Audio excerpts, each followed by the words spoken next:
মসজিদেরই পাশে আমার কবর দিও ভাই, যেন গোরের থেকে মুয়াজ্জিনের আজান শুনতে পাই। দর্শক, আপনারা ঠিকই ধরেছেন, আমরা এই মুহূর্তে দাঁড়িয়ে আছি ঢাকা বিশ্ববিদ্যালয়ের কেন্দ্রীয় জামে মসজিদের পাশে জাতীয় কবি কাজী নজরুল ইসলামের সমাধিস্থলে। চলুন আমরা এই সমাধিস্থলটা একটু ঘুরে দেখি।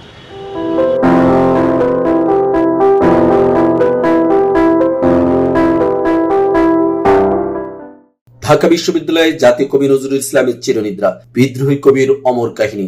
জাতীয় কবি নজরুল ইসলাম বাংলার বিদ্রোহী কবি, প্রেম ও সাম্যের অগ্নিকণ্ঠ। আজও তার সমাধিস্থল ঢাকা বিশ্ববিদ্যালয়ের কেন্দ্রীয় জামে মসজিদের পাশে হাজারো মানুষের হৃদয়ে এক পবিত্র ঠিকানা হয়ে আছে। 1899 সালের 24শে মে পশ্চিমবঙ্গের চুরুলিয়া গ্রামে জন্মগ্রহণ করেন কবি নজরুল ইসলাম।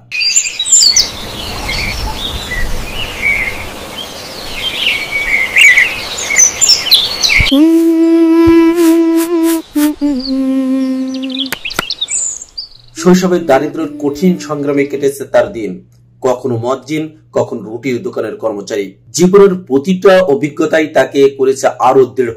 সেই কিশোরেই একদিন কলম ধরে হয়ে ওঠেন বিদ্রোহী কবি, প্রেমের কবি, মানবতার কবি।